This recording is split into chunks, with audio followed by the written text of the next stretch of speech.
Hello. Welcome to the Eddie Conversation podcast. My name is Eddie Vigil, and I am your host. This is episode number 40. And joining me today is Cynthia Aileen Strahan. Hello, everybody. Lovely to be here. Well, I was going to say the same to you because I am currently, you're hosting me. I'm hosting you on the podcast, but you're hosting me in your space. In the loft, yes. Yeah, and it's a great industrial, snazzy. How would you describe it for the people that aren't watching the podcast? That aren't watching the podcast? Yeah, the audio only version. Oh, the audio only version. I would describe the loft as a type of 1,400 square foot concrete cement. Used to be a toy factory with an elevated workspace and feels like a little bit of an art gallery. I have a lot of plants, some dying, some alive, I think thriving. It's the Los Angeles heat is doing a lot to my plants specifically. Yes. So I'm assuming I see some drooping over here. Yes, that's aloe vera drooping a little bit. But I did just recently plant. I'm very ecstatic about my avocado tree I just planted right behind. Nobody can see and nobody can hear, but I propagated an avocado seed. It grew roots. I was very nervous to take it out of the water and put it in soil because that's usually when things die for me. That's when I put it in soil. But now it seems to be thriving. Oh, okay. Can you great. be my witness that it is currently thriving? Is thriving? that one pot on the thing right there? Yes. That one? Yes. Next to the water cup with the other ones in it? Yep. Looks great. Yes, thank you. Yeah, it's leaning a little bit, but I think that's because it's a nice and strong The stem. leaves look very healthy. We'll leave it at that. We'll leave it at that. So check in with me in 15 years. That's when it's supposed to bear fruit. Yeah, when it's actually like a tree. That's great. Maybe I'll have a yard by then. That's great. Yeah. Okay. So I will ask, segueing out of that, you are an actor. I am an actor. Living in LA. Living in LA. How cliche. You describe yourself as, I'm just going to go, I love to look at Instagram and really see how people describe themselves. Ooh, yes. It's like taking a personality quiz. Can you really? So you like to talk about thespian and Greek and those kinds of describers, adjectives. Mm-hmm. You also use a word. I don't know what hapa is. Oh, hapa. Yeah. That's used in Hawaii. It's when you're mixed race, usually white and Asian. So I'm actually part Chinese. Is that a derogatory? That's not derogatory. No. It's just like, oh, that's a hapa. She's a hapa. Cynthia's a hapa. Great. If it is, it might be derogatory, depending how you use it. Like most words. Can I cuss on here? Sure. You hapa bitch. Like that's not. That still sounds kind of cool. Yeah. Still sounds kind of cool. Hapa bitch. Yeah. All right, so you're a hapa thespiana. Yes. Because you're a female thespian. Yes, thespiana. And you describe, I'm assuming this is your description of acting. So the act of acting is, you describe it as echoing the human experience on the screen. I do. That is my verbiage. That is my Instagram bio, everybody. Just to be very clear, that is my Instagram bio. I mean, I like it. It's very cool. Do you agree? Would you agree with that? That you're a thespiana echoing the human experience onto the screen, or that acting is that? Acting is that. Echoing's a weird word. Okay. I need to hear this. I need to hear what my fans think. I mean, echoing, I think it's a good word. But not for this. I'm not saying it's not wrong. What word would you use in place? Echoing the human experience. I don't know. I don't have there anything. You have it. It's great. It's a great description.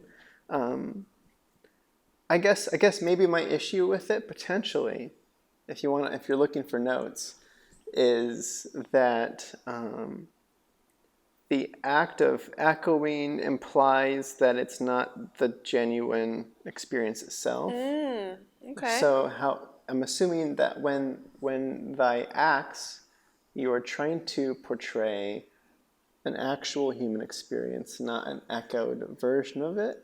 I see, yes. So the echo is kind of like a distancing from the actual thing that made the sound. I hear you.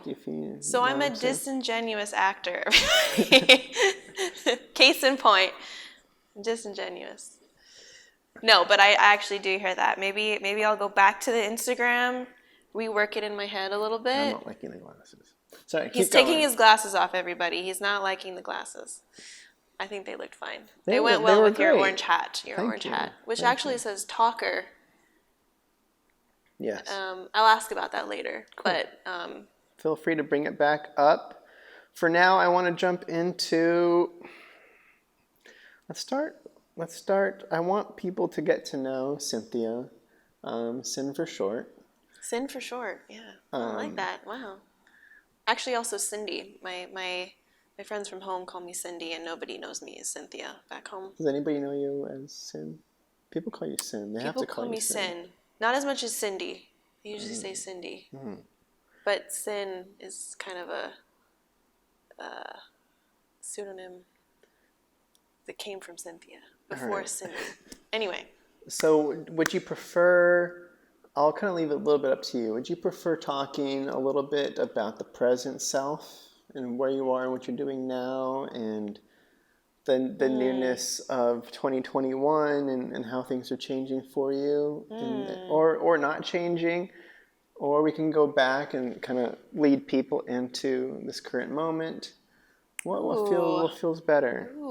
I want people to hear my origin story. Yeah, of course. I mean, what's usually the trajectory? You just kind of go with. We just do whatever.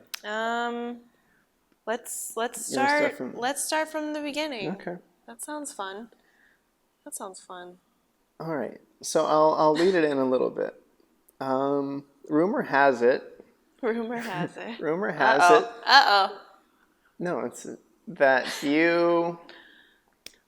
Because I've had other actors on the podcast before. Of course, I've talked to plenty of actors. Sure. A lot of actors talk about how it's been their dream since childhood. This rumor has it. We're going to clear that up today, people. You're going to hear it here now, right now. Is that is not the case for you? That was not the case for me. Rumors are correctamundo. In this Eddie, case, look at you doing your research. Great. I did not always want to be an actor. I actually, funny enough, for some reason as a kid, I wanted to be a bus driver. I remember the bus drivers I had were just really nice, and I just wanted to get people to their destination safely. It's actually a side tangent. I am a stunt driver as well. So maybe that's where that comes from. It's getting vehicles, transporting people. I just remember the love that I had from bus drivers. Anywho. So when you say bus driver, are you referring to like your experiences taking the bus to school, like that, like a school bus driver, or like a Greyhound, like a city bus? Okay. Yeah, city bus driver. Yeah, I just spent a lot of time on the bus, and for some reason, for a good reason. Shout out to all my bus drivers out there. Come on. But I did remember putting on like one-person plays and kind of talking to myself a lot growing up, but I never really translated that into wanting to be an actor, so I never really understood where that was coming from at the time. And I don't know, growing up, I started really just diving into more television. I actually, the television was on in my house about 24 hours a day. I remember growing up with like Fresh Prince of Bel-Air, a lot of Nick at Night, Happy Days, I Love Lucy. one of my heroes. Cheers to Lucille Ball. There's actually a movie coming out about their life, being the Ricardos. I'm not in it, but Sure. Excited to see that. Nicole Kidman is going to play Lucille Ball. Yeah. And what's his name? I'm blanking on his name. Is playing Ricky. Anywho, sorry.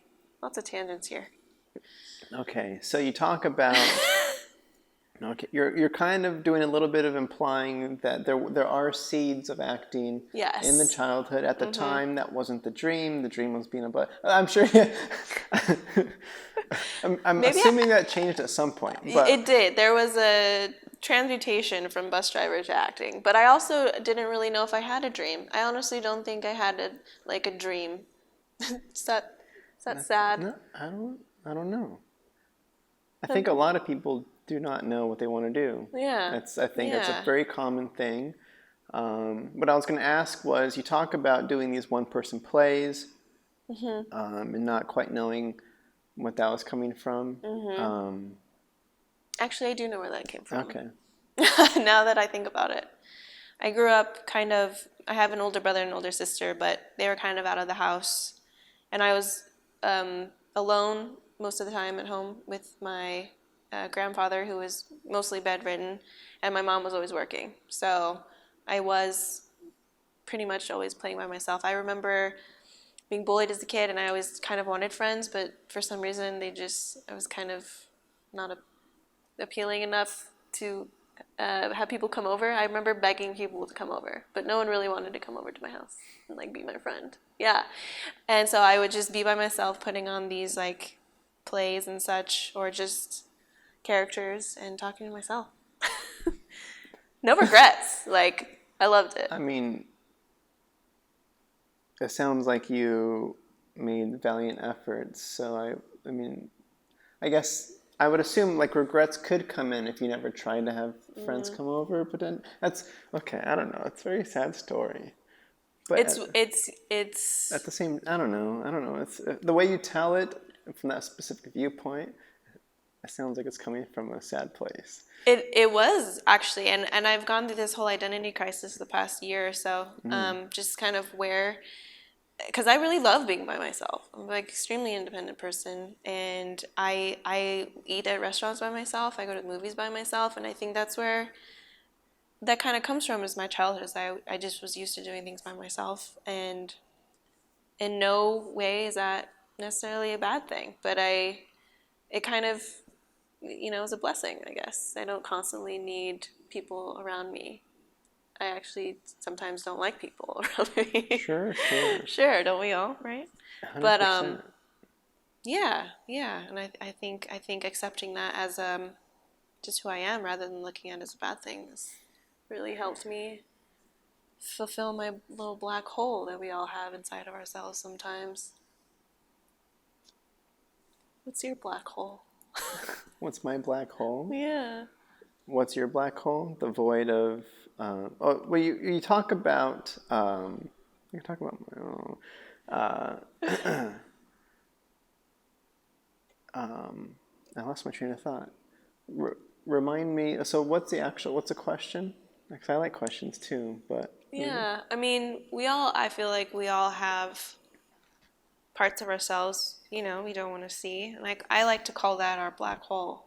That we kind don't of where see. we don't want to see things get sucked in there. They're kind of trapped in there. Okay. And I kind of immersed myself in that more so now than I have before.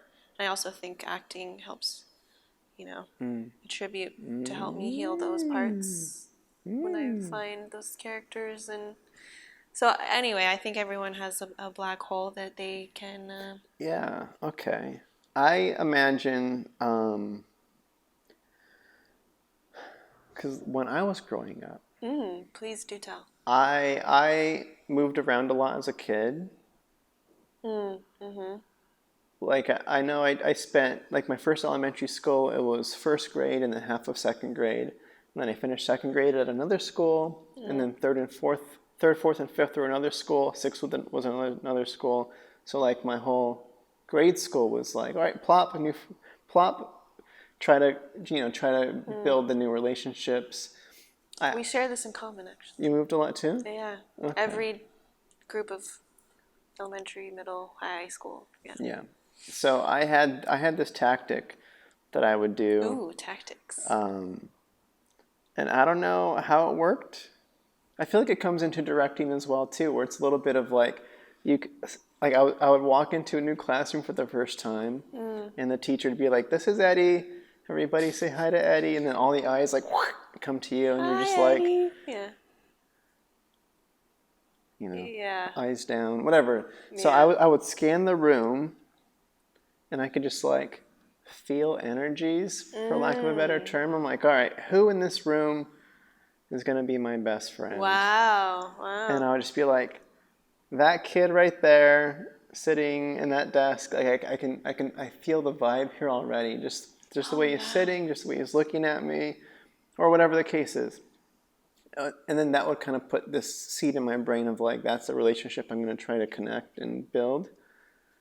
And it would happen. I would be best friends with that guy. That's so trippy that you say that. Because now I think I've done that. You've scanned the room and picked your person? I've picked my people. And it begs the question, what is it that makes us choose our people? Because sometimes when you want your person to be your person, vibrations or something. Right, it's the frequencies. It's like the open chakras. It's like the energy. Really funny, yeah. When I find someone I like attach myself and I want to be their friend. And somehow it happens. Or I guess that's, yeah. Can't do that with family though. You don't pick your family. No. But wow, so you would be friends. Yeah, they'd be my best friend. Yeah. We'd hang out and it'd be great. And every time you moved, would you still be their best friend? I'd have to move on to a new friend group. Right, but did you still have that friend? Those past initial friends? As a kid, no, I don't know. I guess it was normal for me to, like, we would move a whole different city. So like. Oh, so it'd be like far. Yeah. Yeah, not even like snail mail or anything. No. Okay, that's fine. I think later on as I got older, that was more of an attempt that I would try to make maybe. Right. But like as a kid, you can't drive yourself like. I got you. And like social media wasn't a thing yet. I got you. There's no way to stay connected. I got you. It was just a thing that happened. So to all of Eddie's friends from preschool to sixth maybe grade. 8th grade, 6th grade, let's say. I apologize on his behalf that he For never ghosting, called for you ghosting back. You? He never called you back, but he's thought of you. Yeah. So if they're watching this, if they see a movie on the big screen that you directed, they'll be like, wow. I knew that guy. I friggin' knew that guy for 2 seconds, and he dropped me. Yeah, exactly. He dropped me. Whew, so quick. Yeah, so I was going to say, because you're talking about the black wholeness. Yes. I don't know. I was going to try to go from, like, I didn't really have any issues with bullying growing up. That's amazing. I know I had, like, this one bully. I don't know if you have any specific accounts that are interesting yes, and I to really you. want to say them, because if anyone from my elementary school watches this, I want them to know how much I was affected. Tell me. No, I want you to. Okay, mine, I feel like, it almost feels like okay, the story goes. You heard it here first, folks. First. There's this guy. It was my fault. Okay, no, it's not my fault. I don't know whose fault it was. I remember I was in class. I wanted to prank somebody. So I kind of created a bully. So you were the bully. I created the bully. You were the bully. I created the bully on accident. It was like a friend thing. I was trying to be a friend and have a friendly prank. It was a classic. As somebody's trying to sit down, you pull the seat away from them. And then if. So original. So what happened was, it's one of those things where it's like, I didn't mean for that to happen. I didn't think it was actually going to work. Those kinds of. Right, like oopsie. So I pulled the chair, and he just totally. He fell down, all the way down, hit his butt, hit his back, hit his head against like the leg of a desk or something. Like the whole thing. It was pretty ugly. Oh, wow. I'm sorry. This is triggering for me. So I immediately felt bad, apologized, whatever, all that kind of stuff. All that I could. I mean, it was too late. The damage was done. But I knew that there was some resentment there, understandably, and later that day at recess, as it were, I think we're maybe like, it was maybe like middle school. We were playing basketball on the court. Oh. And him and I are in the same game. Of course, he takes an opportunity as the ball comes to me to just like straight up tackle me to the ground. Oh my goodness. He was a bigger dude. Yeah. So he just like, I'm like, I know it's coming. In my mind, I knew it was happening. I knew it was gonna happen. I let it happen because I knew that he had to get. I was like, it was a classic. Like okay, all right, I deserve this. It's not gonna be too bad. Let him have his moment. Let's get through this. And you also left him in the dust with your other friends that you never called Yeah. Yes. So I think it was even like a couple of bumps in the hallway. Like he was definitely doing a lot of the I don't forgive you stuff. Was there ever any closure or? I think the basketball interaction was the closure. Okay. He knocked me down. I let him have it. I let him have that moment. I let him have that moment. He let him have that moment on behalf of all victims of bullying. Correct. I was like, you gotta either way. So, but that was like the worst. That was like probably the worst I had. It was like I was never one to get bumped to the hallway. I was never one to get pushed on the basketball thing. But like that was the one time that I had kind of created an environment for me to be a target. How gracious of you. But sometimes, I mean, there's like we'll call them micro-bullying. Okay. Microaggressions, if you were. I'm sure. Yeah, like nicknames and stuff happen, and sometimes they're not the... Which leads me into my nickname that I was given in elementary school. What was yours? They called me Casper. Not because I was a friendly ghost, but because I was pale as fuck. Because you were friendly, but because you were pale. I was very pale. Like too pale. Like extra pale. And Casper. My mom put me in all like baggy clothes, so I just looked like this like pale ghost. Like you put a sheet over, and they're just like going around. White baggy clothes. White baggy clothes. Casper. Okay, and how did this? So you didn't like being called Casper, No, I assume. I was not a fan. I was very insecure about how pale I was growing up. Yeah. Yeah. And even till this day, sometimes I still am, but I think I've cherished it because, in certain cultures, the more porcelain skin you have, the more status you had because you weren't outside doing the labor and whatnot. Laborious things. Is that a word, right? Glorious? Laborious. Is that a word? Laborious? Laborious? Laborious. Labor intensive? Labor intensive work. But yeah, I was not a fan. And certain instances of me being bullied, I'll just list them off really quick. Sure. I mean, I was gonna say we have time if you want. I don't know. Sure. Oh no, they're quick. Okay. Yeah. Please. When I came back from recess one time, somebody put a tack on my chair, face up. So when I sat down, like that's just unsafe. Like that is harmful. And I saw it before I sat down. And I went straight up to the teacher and I was like... Oh, it didn't actually happen. I mean, you caught it. I caught it. You didn't sit on it. No, thank God. Thank goodness. Thank whoever you believe in. I didn't actually sit on it. I went to the teacher and the teacher really did nothing. And then another time... What did the teacher say? I don't remember. This I've X'd out of my memory. She was like, Cynthia, you gotta understand. Yeah.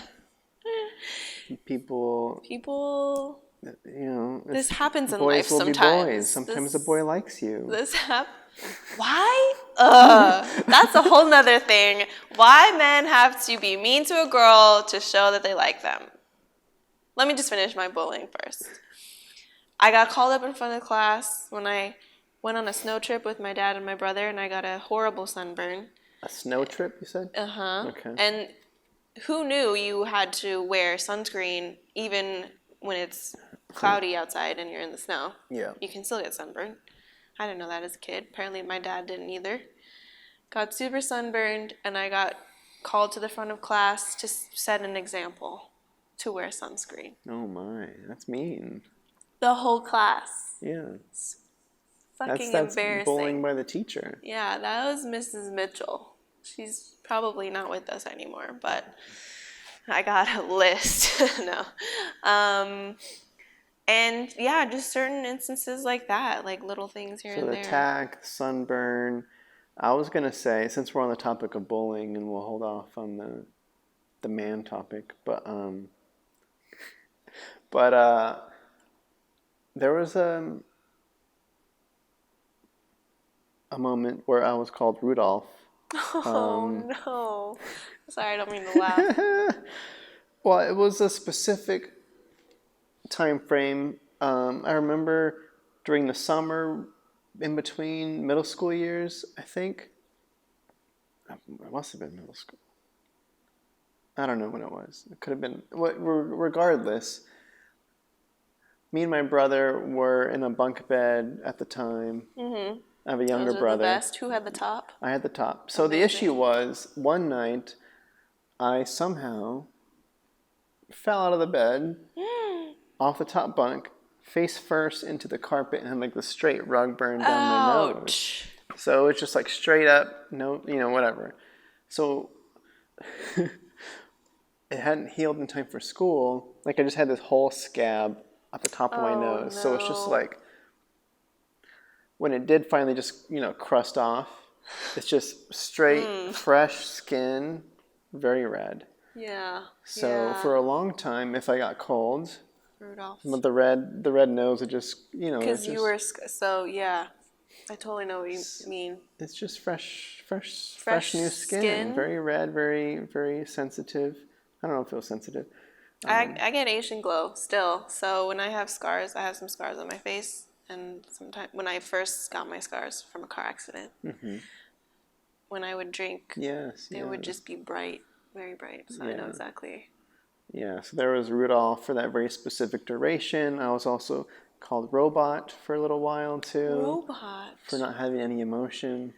Oh no, that's okay. So, Robot, just Robot, not even like a cool robot name. I guess it was one of those issues where it was told not to be like a harmful thing. I would just say, "Oh, I'm going to call you Robot," because it's like, "Oh, that actually kind of hurts." Yeah. But I didn't think I said it. But either way. So Robot, Rudolph, and Casper, like we would have been a great little. It's great. Great little tetherball team or something. I used to love tetherball. Yeah. In elementary school. That was a phase. That was a phase. I haven't even. Does tetherball still exist? Do kids still play that? Do kids still go outside? Do they? Yeah, they even go outside. They go outside to film their TikTok dances. That's for sure. I don't know what kids do. I don't know what kids do. Okay, so before we continue your story arc here, so this is another. I don't know. It seems like you have some thoughts on the whole guy bullying girl because guy likes girl thing. Oh, that was. You were asking a question. In passing, but sure. Yeah, I'm just curious. I'm the guy, so I've never been bullied from. I don't have the experience. I don't know what it's like. I can assume what it's like because I've witnessed things, but I don't know. It's not that there's any real interesting. Maybe I don't know if there's. Well, actually, personally, I remember growing up, they would be like girls chase boys or boys chase girls game, like at recess. Yeah, it's I remember like, some of those. Yeah, remember those? I don't know. I just want to like normalize like men being okay to show their emotions and feelings if they like a girl. I haven't actually, not from what I remember, really gone through a specific scenario where a man or a boy or was really mean to me and liked me that I can recall offhand. The men in my life have been very nice. Actually, personally. Oh, that's great. Yeah, no. I've had some amazing men in my life. Okay. Yeah. You made it sound like that wasn't the case with the way you reacted. I mean, just in general society, like, yeah, I just don't like that. Because I have friends that go through that. And also, I mean, growing up, it was definitely a thing. But not so much my adult life, I suppose. But yeah, just let's normalize you guys showing your feelings, and it's not a bad thing, right? Like, be one with the feelings and emotions. Not you. I'm sure you are fine. Maybe not. I don't know. Yeah. I like to think that I'm fine. I work very hard. I don't know. I am some may call a robot, but we don't talk to them anymore. It's been some time. I've worked very hard. You seem very not robot-y to me. Great. Yeah. It's been a while since middle school. I've had a lot of time to develop and unravel. Yeah. Yeah, I don't feel like I'm talking to a robot. Jumbotron or whatever. Megatron. Optimus Prime. Jumbotron is a Jumbotron is the giant screen at the stadium. Yes, but that is also a machine, right? Sure. I don't feel like I'm talking to a Jumbotron. A machine. Yes, that is, you know what I mean. So we've gotten as far, you claim, it's very interesting. Okay, so as you were going through, let's say like high school and stuff, you didn't really what did the future feel like at that point? You talk about not really having any, like a direction. I'm curious on what it was like. High school. Because you went to college and all that kind of stuff, right? I did. But I went to like a commuter school that was still in my area. So it's not like I like went off to college and had like that grandiose college experience, I'd say. But so it's still additional education towards yes, and I profession. learned so much. From creative arts, which was my major, and a minor in business administration, but I would have loved to learn how to do my taxes, how to buy a house. Those are things I would want to know, which they don't teach you in college because people want to keep you in debt and not be full of knowledge so you can make informed decisions and not be in debt. Anywho, high school. No, you're speaking some good truths there. Yes. So you don't look very fondly over the college years. I mean I did it. I went through it. I graduated, and you did 4-year. 4 year. I went to San Jose State. It's a good school. Yep. Silicon Valley, good stuff. Sure. Didn't do any tech myself personally. Maybe a little marketing here and there, an internship. That was fun. But yeah, no. Pretty much after college, I pursued the creative lifestyle. High school, just going back really quick. In high school, I went to 2 different high schools. So freshman year, I was at one school in Alameda, and then my last 3 years, I was in Fremont, California at American High. And American High was great. Since I moved, I got to start a new life. I wasn't bullied as much. So I kind of became like a different person. And I think that was my first experience of feeling like I was playing someone else. Even though I actually was that someone else, I was just perceived as someone else because I was in a new completely new environment. So I got to start fresh, and it was amazing, and I loved high school, actually. It was great. And that was for the final 3 years. You said sophomore through senior? Yes. Was the newfound self? Was the newfound, like, person. That sounds very nice. Yeah. So that was fun. It was fun to go through. A new time, a new rebirth, some catharsis up in there. But I think really what kind of sent me on my creative path and moving to LA, pursuing my newfound dream, which I did find was acting. I just kind of started trying it.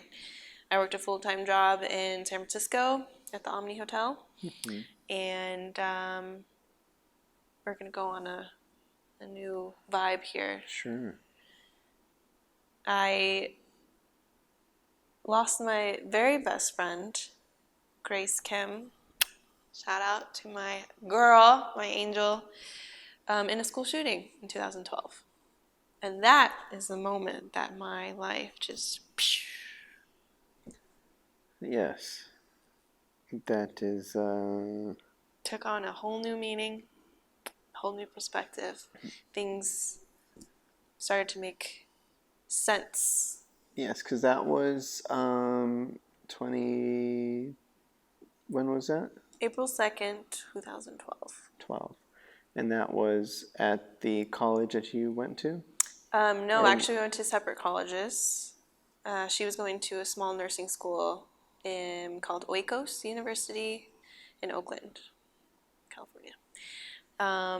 Very small. It's actually not around anymore.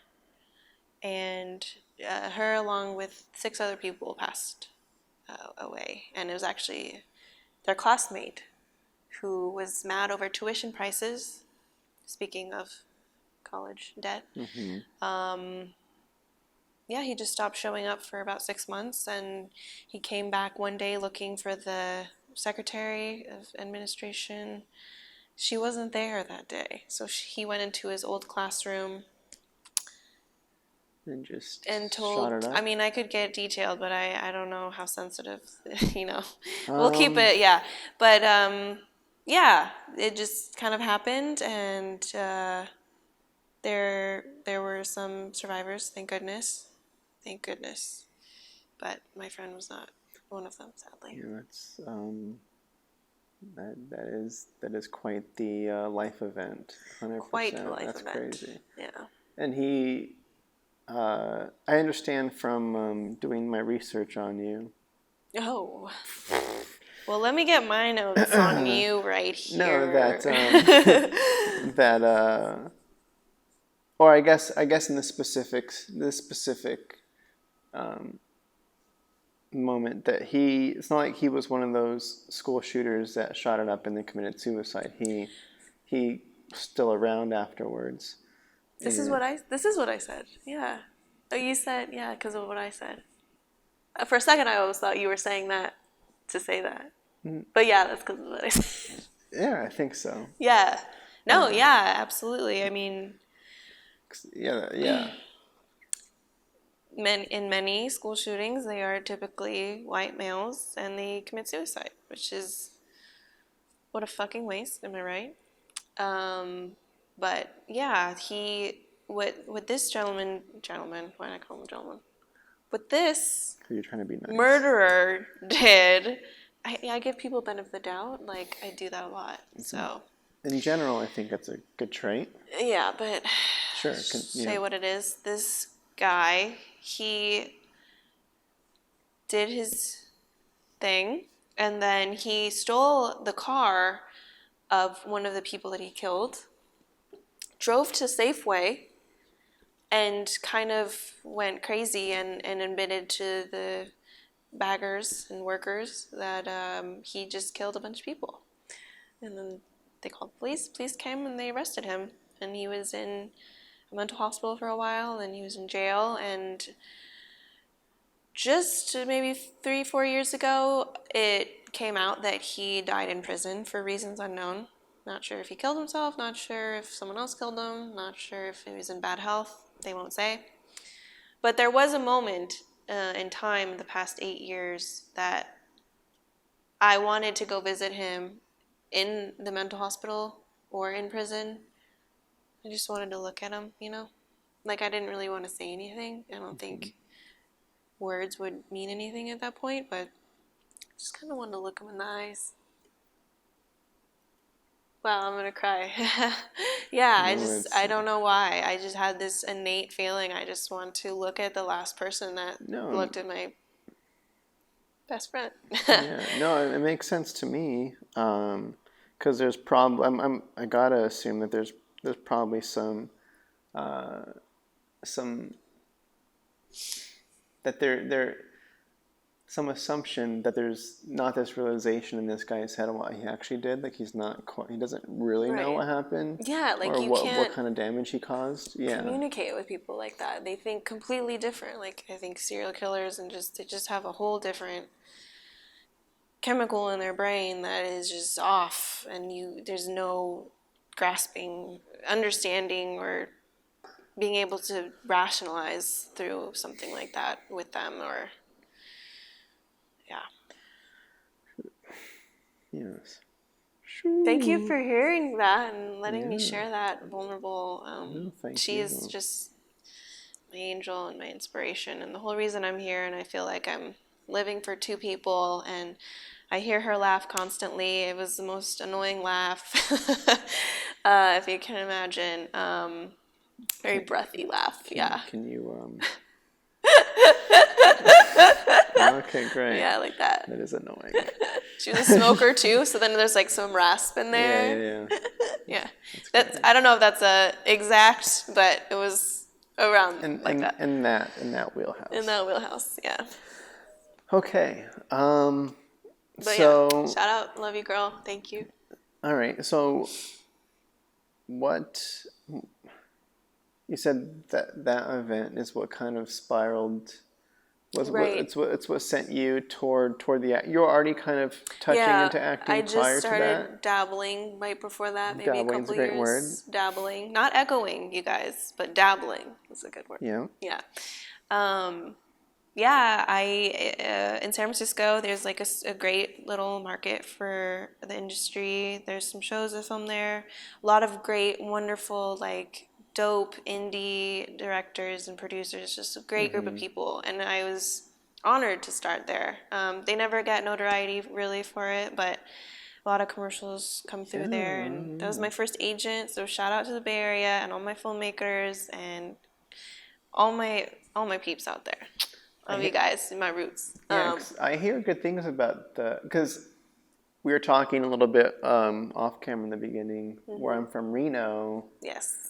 So I know when I started in the filmmaking space out there, or even pursuing acting in the very, very beginning of my own pursuit, it was always like, all right, work in the Bay as like the closest place, like for Reno. 3-4 hours. Yeah, right. Yeah. So you would. I've never done any work out there, but I just know from.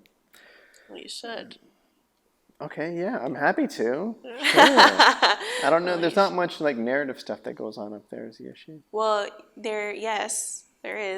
Okay. Yes, but obviously not as much as other places. However, it is coming up. There's a lot of good stories that can come from there. Hi, doggy. But narrative as in like indie, sure. Yeah, all the time. Sprawling. But not, I guess what you would say, boys. the big stuff. Oh, here comes Sophie. She's peeking over the couch. If you can see my little German Shepherd, Sophie. She's 7. I've had her since she was 4 months old. I rescued her from Craigslist. Does that count? Hi, baby. So tentative. Hi. Okay, so. Oh, right. So I was dabbling in the Bay. I signed up for something called SF Casting. I put some headshots together that weren't really headshots, but they could pass as headshots. They were just like portrait-y type things. Yeah. It worked for me. It was like your face. Yeah, it was like my face. Sure. That was like good enough, apparently, over there. And I just started applying for jobs, had no idea what I was doing. I had no training. I just had my charisma which anyone will start with. And whether you have charisma or not, you start with something. You start right? with what you got. You start with what you got. And I started like booking things. And then I ended up getting an agent. My first agent, shout out to Nilo, Model and Talent, Nicole and Olivia. I love you guys. They gave me a chance. And then it became to a point where my full-time job like really started hindering going out on auditions because they were quite incessant at one point, commercially at least. There's always like industrials and stuff going on over there, but then I would book stuff and I was able to like make good money and I was making money, and then I didn't have to work my full-time job anymore and I quit. And it was awesome because get this. Sure. There was actually another bullying situation in my job, which I will not even say. Where you're working, yeah. Her name. Okay. Yes. This is the only time in my life I ever almost got into a fight. Was at my job. You said the only other time? The only time Okay. I've ever like got into a physical altercation with somebody. So you got into the fight? No. Okay, please. I have never been in a fight, but this is the one time that I almost did get in a fight if I were to ever fight. And essentially, this person was ridiculous, and I just couldn't work there anymore. And I tried to stand up for a lot of people who were also getting bullied, and it was a union job. So a lot of times you can't really get fired from union jobs. It's very difficult. And so I just got fed up with it, and I made a statement, and I quit. I was like, fuck this. No regrets. I left. And the day after I quit, my face was everywhere because I just did an ad for something, and my face was like on all these. Okay. We have BART, which is like the transportation system in the Bay Area. Yeah. They were on all the BART stations, and I was in downtown San Francisco, so like you really have to take BART. And so I knew people from this job saw my face, and I was like, yeah, I quit, fuck you, and by the way, I'm killing it in like the industry. Here's my face on all these poles and bus stops and BART and your face at your store. So yeah, it was pretty epic. It was a pretty epic like quitting job story. So anyway, between all that is when my friend Grace passed, and I really just committed to acting full time since then, and I've never had a plan B. I worked in hospitality for 8 years. That was the job I had in San Francisco. Okay. And when I moved to LA, I told myself I would never, ever work a restaurant job. No offense to anyone that is working hospitality. I love it. I love bartending. I love food. I love the experience. But just personally for my own decision, I told myself I would not work in a restaurant. And I never have worked in a restaurant in LA. Congratulations. Thank you. I was curious to hear more about this interaction that almost happened, because you still kind of brushed over it. Oh, see, I don't know how much detail I should go into each story, how much time we have. I don't know. We have all the time. It's fine. Great. No, I guess when you initially mentioned that you almost, what's a good way of saying fight, like traded blows? All right. That you almost. Okay. So I'm imagining you, because you said it's a union job, you're working hospitality, so you're working in a restaurant. Yes. Initially when you said union, the only time I've been a part of a union, like in Reno, was like I was working at UPS. Oh, okay. So like I was thinking like a warehouse initially. Oh, and then got it. I was thinking like maybe office-y, and then, so I wasn't quite sure what the setting was. Valid, because I did not explain that at all. It's a very broad... So either way, I was imagining some sort of long table, and there's a bunch of people on this thing around the table, and you're like kind of standing there in the door. Nobody's listening to you. There's a dude at the whiteboard talking, and there's a woman. Who'd you almost get? Was it a dude or a gal? It was a lady. Okay, so I imagine she's over here, obviously in the wrong, and then you're trying to call her out and nobody cares because they're like, well, Cynthia, because she owns a union. And then you're like, you know what? And then she gets up in your... Like, I don't know. Okay, what is there a specific in-person deal where yes. she... It was, yes. I hear I like your imagination on that, because you were really filling in what I wasn't providing. Sure. And I respect that, because it's like you're a director or something. Yeah, so paint the picture So paint the picture. I worked at a fancy steakhouse in a hotel. Okay, that's much different. Yeah. Whew. Fancy steakhouse in a hotel. Okay, bottom floor. In San Francisco, downtown. Expensive, fancy, right? It's a union job. We're protected. We have our rights, and we have certain rules to follow. I worked with this girl a few times. I didn't have to work with her all the time, but when I did, just very bullyish, very manipulative, just not a good person. Like kind of a black-hearted person.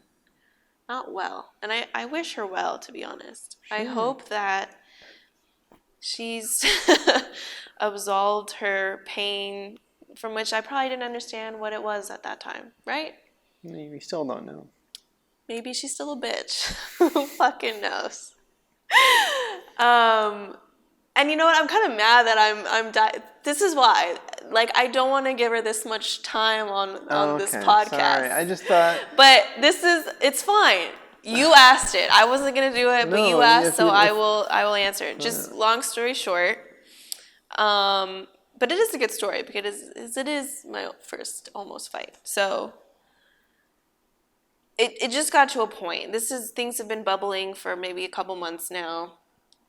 We weren't cool at first, actually, and then I just really saw through like her intentions and her motivations, and it just not my level type of stuff. I don't want to be around stuff. Okay. Yeah. She's just a very like. I'm just assuming there's a final straw coming that. Right. So the final straw. Actually, I don't remember what the details were of the final straw. I think she outright lied to my manager about something I didn't even do. Like, she was trying to get me fired type of thing. Mm-hmm. And I was trying to get her fired, but not as much as she was trying to get me fired. It was a nice duel. It was a little duel, right? Dance. And actually, yeah. Okay, so I'm trying to piece in my head what I want to say and what I don't want to say.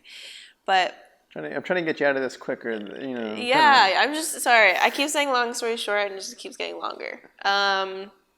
There's a loading dock, right, which is on the side of the restaurant. So you have the restaurant, and then you have the kitchen, and then you have a loading dock where like the stuff comes in. Mm-hmm. There's a two-way into the loading dock, so you can come in from this side, you can come from this side. It's always bustling. Like, there's always people walking back and forth. It's really hard to always be empty.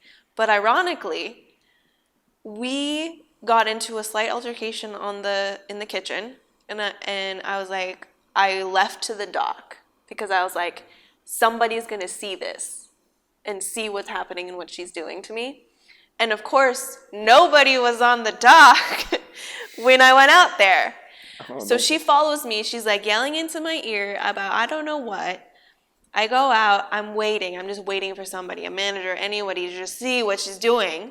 She's yelling, and there's the door. So she comes out. We're in this loading dock now, this empty loading dock. And she closes the door, and she holds the door closed. Like, because I start trying to do, like, fuck this.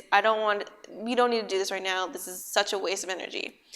She's, like, yelling, and I'm just kind of laughing, like, you are ridiculous right now. So I try to go for the door. She shuts the door. Escalation. Pulls the door. It is escalating, like, crazy right now. And now I finally feel myself like, wow, I might actually, is my job worth this right now if I just punch her? That was literally going through my mind. I don't even know what she was yelling about. I was like, can I just punch her? Like, Cindy, no, be smart. Be smart. She's going to trap you, because this is the kind of girl that would trap you in your actions. So I'm just like, nope. I'm not doing this. I'm not doing this. Let me the fuck out. And she kept slamming the door. Wouldn't let me leave. So I turned to her, and this is all I do. I touch her shoulder. I was like, if you don't let me leave, things are not going to be good for you. You know what I mean? I don't know what I said. Something completely probably not threatening. But I put my hand on her shoulder, right? Yeah. And I don't know how I got out of it. Memory kind of doesn't serve me anymore. somehow I ended up opening the door. But she didn't push me, she didn't hit me, and I just touched her shoulder, laughing in her face. I did nothing, and I went back on the floor. You laughed at her. Oh, sorry. I mean, Yeah. So she that was all it took for her to open the door? Well, I just forced it open eventually. Oh, gotcha. So I didn't push her. I just opened the door, and because she was in front of the door, she had to follow the door.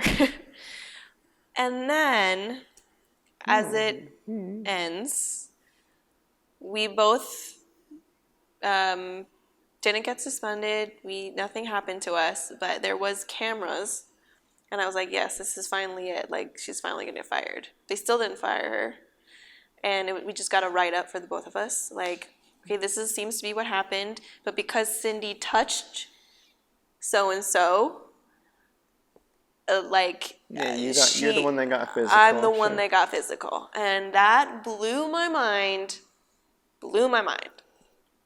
I was like, wow. And she was the one yelling all up in my face, but I'm the one that touched her. Like. So which caused the quitting. All right, great. Yeah. So you were in a nice. That's very long-winded. Sorry about that, guys. I asked for that. Yeah. That was great. Sorry for but if I could go back and punch her, I probably would. I want to know what it feels like to punch somebody. I don't think it's too satisfying. Have you punched someone? I've never done it. I know I've pushed, like in high school and stuff. I know like playing football, and I don't know. Like you have an opportunity to actually like push people and tackle people and get physical like that. It's a good way to feel it out. Yeah. I don't know. I've never. Yeah. I'm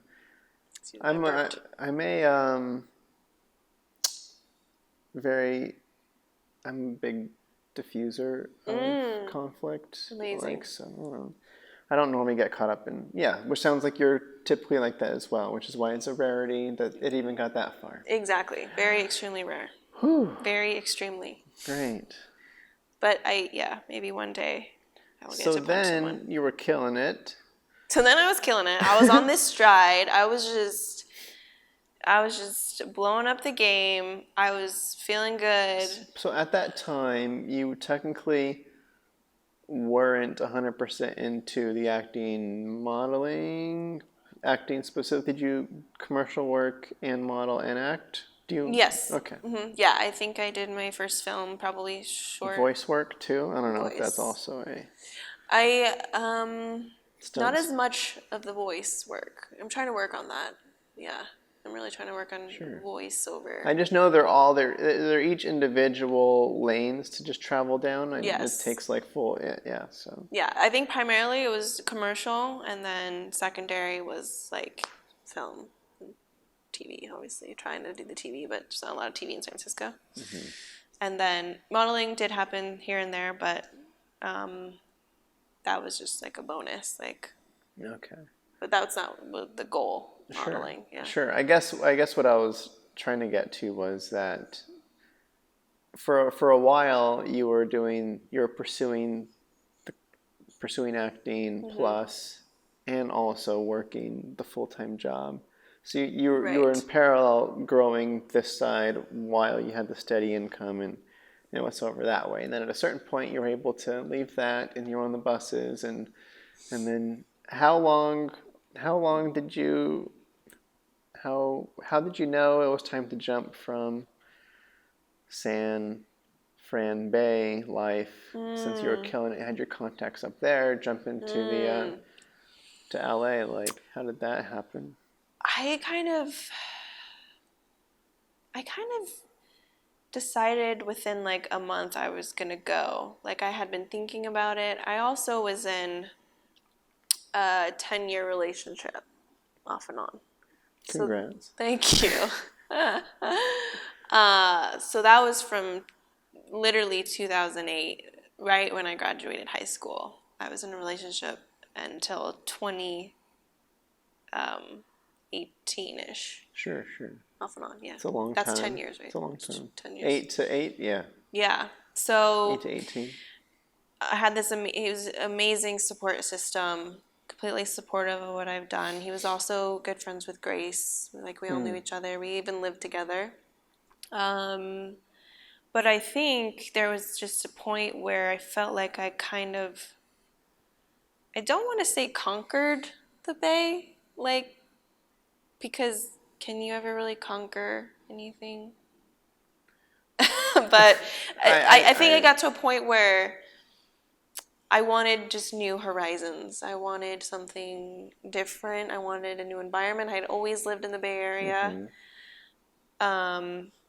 I wanted to meet new people, and it was hard because I was in that relationship. But I think I had thought about it off and on, and then maybe in like 2 weeks I decided because somebody, my friend Allison, she said there was a room open in Sherman Oaks, and that was the first place I lived in LA, and I just kind of left. It wasn't like, okay, I'm gonna leave when I have this much money, and I'm gonna leave when I have this place. I'm a very spontaneous person, and I think that also attributed to my just kind of up and leaving. Yeah, and then I did long distance with that ex-boyfriend for a while, and then that didn't work out. But we did do it for about 2 or 3 years. And actually, I'm now with the love of my life, who I actually knew in middle school. We were best friends. Oh my word. And he was one of the ones that never bullied me. And he is living in this loft with me. He never bullied you? Yeah. Is that what you said? Yeah, he was one of the ones that never bullied me, took me for who I was. He never called me Casper. That's cute. He gave me a kiss on the cheek, his first kiss on the cheek. And now we're living together. We reunited maybe about 3 years ago through mutual friends from middle school. And because we had lost touch for a while. And now we're sharing this empty. I don't know if it's going to sound echoey to you guys, but it is very empty because we're waiting on a lot of furniture. No, you just moved in recently, so and yeah, okay. Well, there's a lot. Right, so that's another. See, all these things coming up.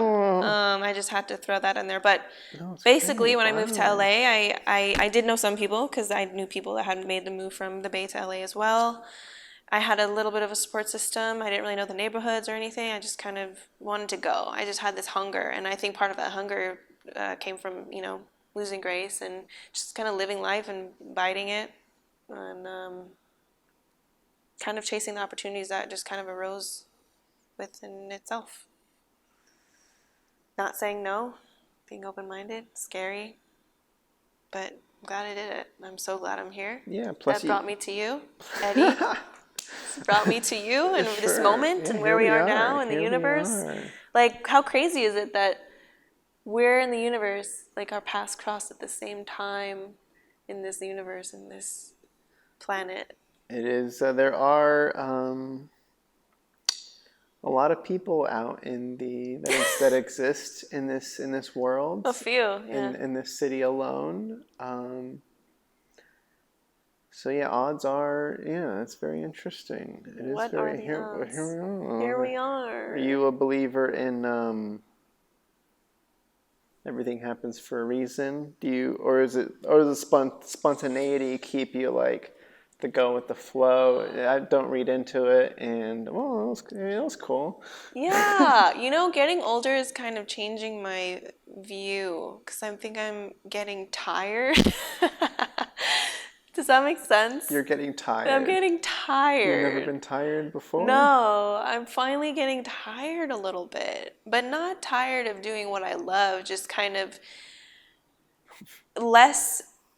I'm still optimistic, but I'm less like, I don't know. Before it was kind of like, I'm just going to throw myself, and whichever the wind blows is where I'm going. Now I think because I'm just, getting older, I just want more foundation and more roots. So I'm still open-minded and optimistic and spontaneous, and everything happens for a reason, but also you kind of create that too. Yeah, you create your reason. Sure. Like you create your own luck, like that whole kind of. Yeah. It's all.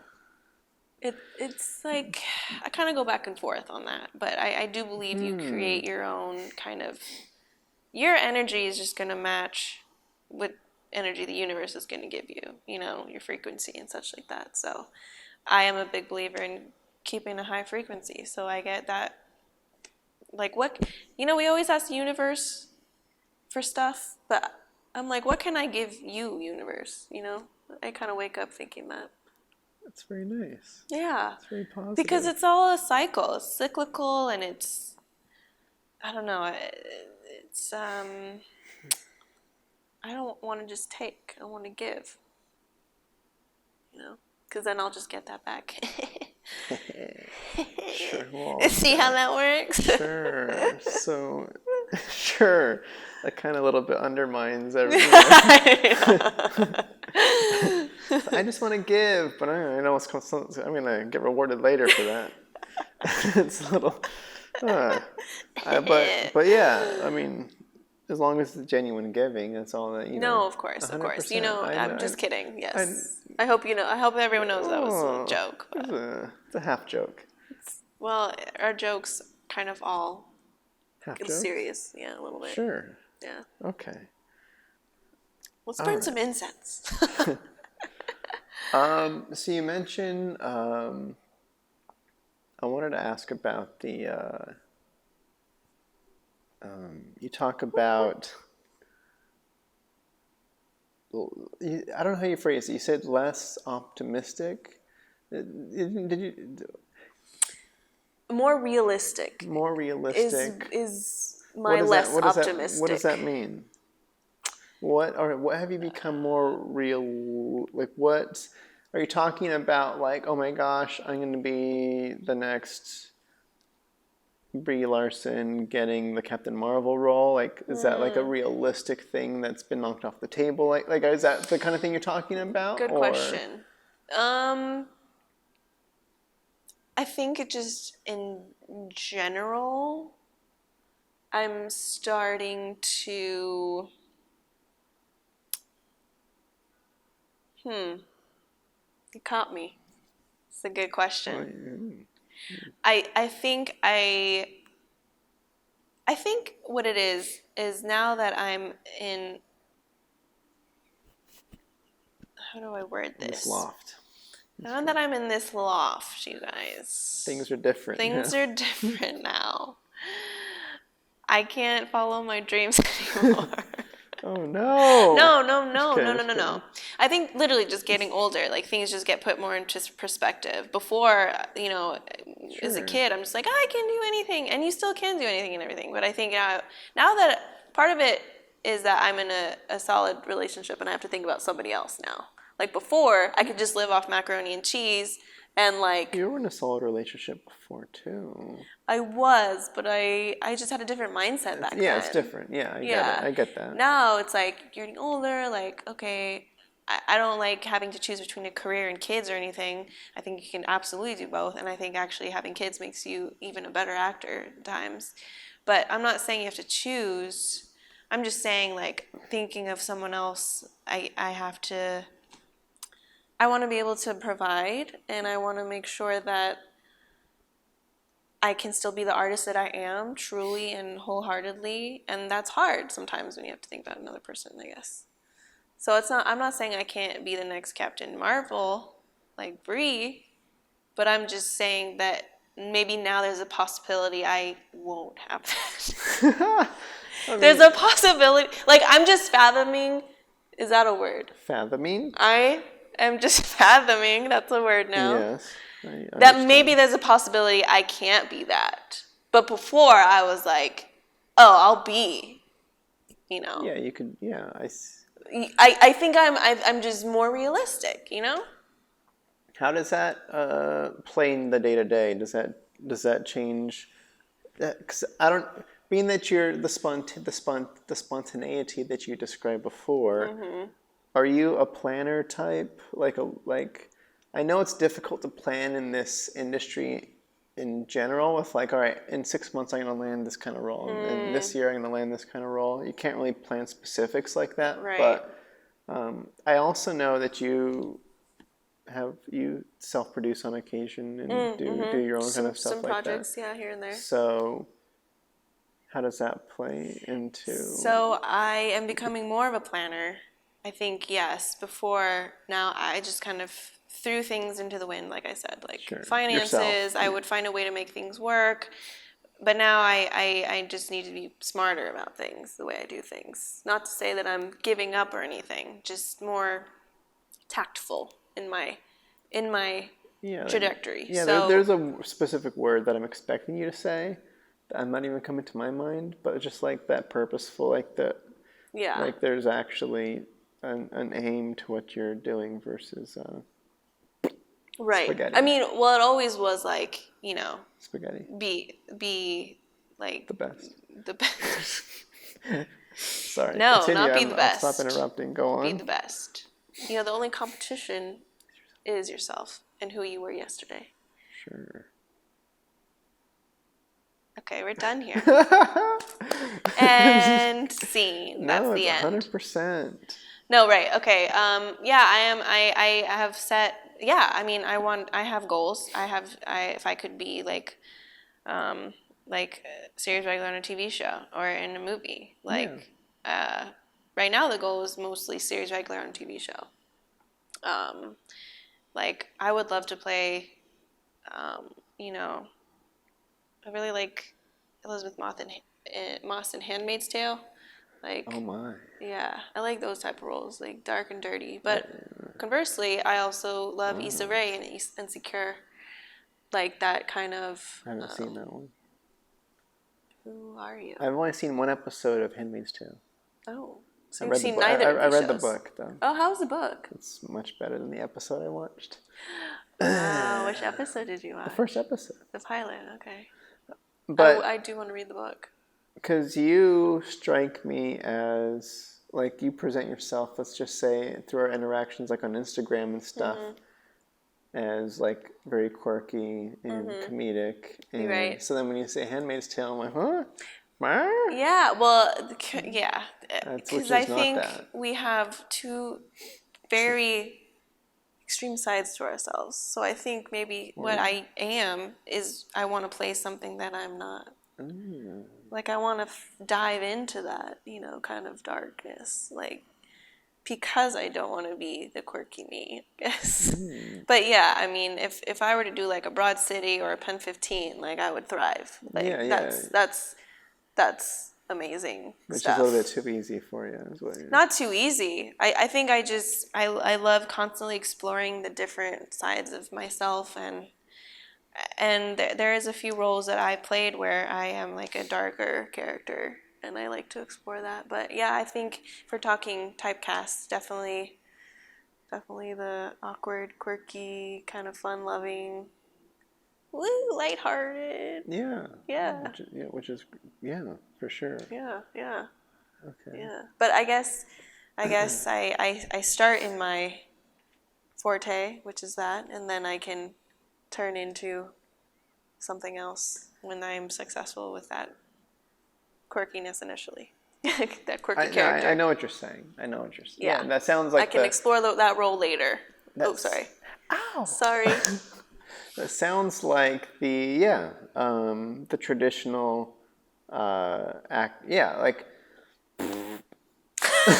Excuse you. The traditional advice given to actors. Yes. Is that's what I hear. Firstly, let's go with my strong. Go with your strong point. Yeah, play who you are, ace that, show up as that.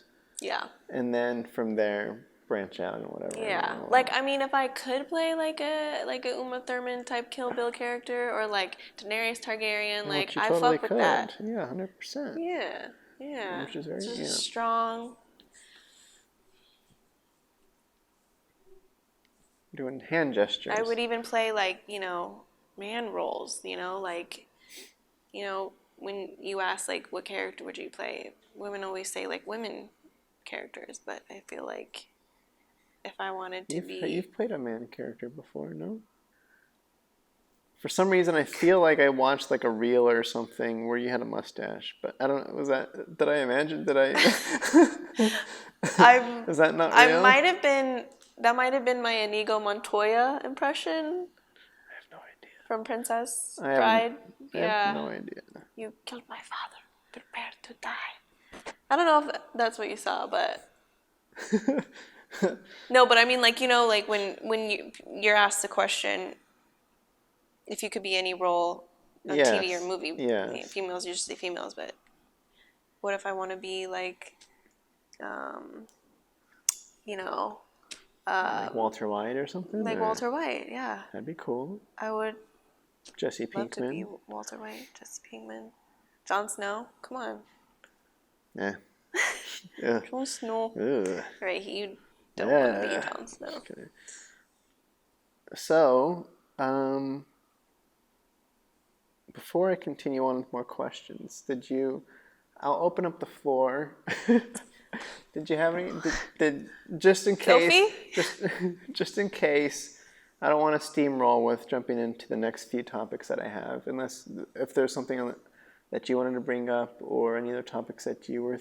I don't know if there's anything that you had in. Okay, nope. All right. If there is. Yeah.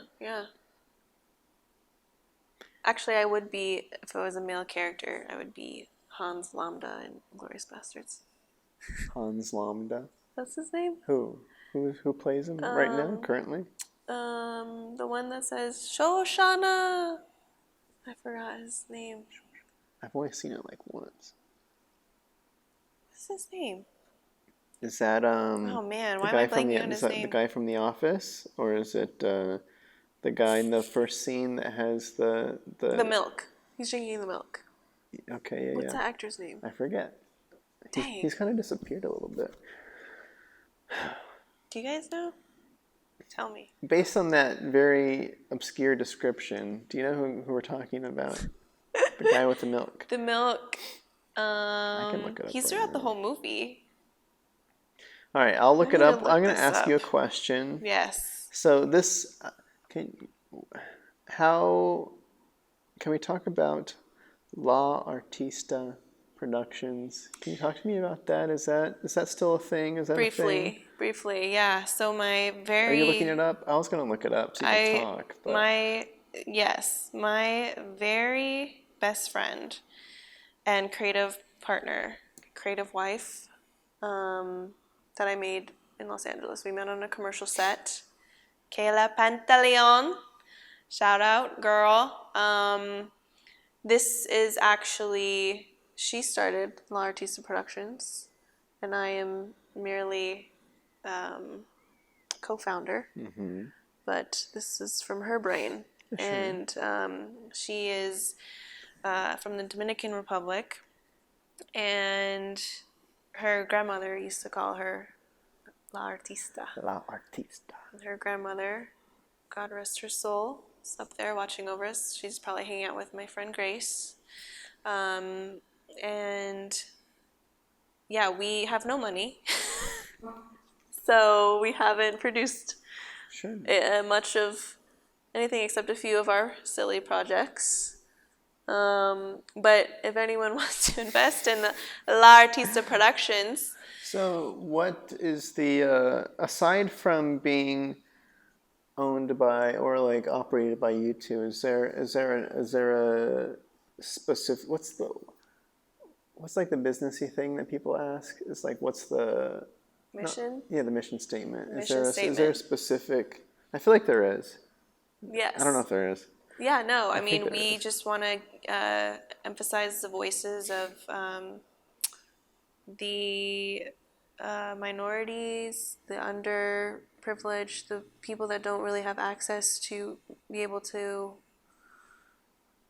portray their voices and what they want to share. So we kind of want to find those stories that can be told and brought to light.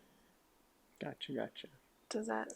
Yeah. Yeah, that's great. Yeah, we want to uplift those voices. Christoph Waltz.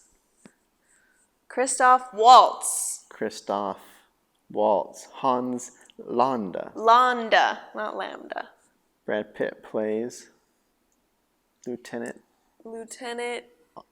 Aldo Rain. Yes.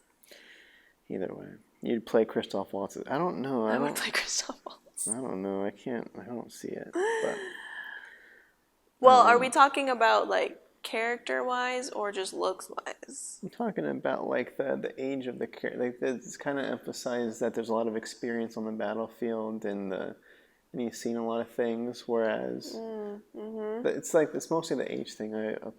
Sure. Maybe later when they remake that. All right, so I'll play Timothy Chalamet. Sure. That I feel like we could be brother and sister or something. Right. Yeah, a little naivete to us. Next topic. I'm trying to. Okay. There's a lot of lip smacking there. You're gonna have to edit that. Mute that out. Cut that out later. I am curious to hear about just doing a little scroll through the old Instagram. Pre-pandemic, I recall you posted about being on like The Rookie, ABC, and having your break into network television. I don't know what the scope of the role was or how involved that was or anything, but congratulations. Thank you so much. Yes, that was my first co-star role. Oh. Yeah, that was my first co-star. For those at home, what's the difference between co-star and series regular and all that kind of... essentially, a co-star is about 5 lines or under. Guest star is maybe about over 10 lines. It's kind of convoluted now with streaming and cable and network and such. They're kind of just in between kind of rules now, but guest star usually shoots 2 or 3 days, has 2 or 3 scenes. Series regular is, the leads that you see every episode.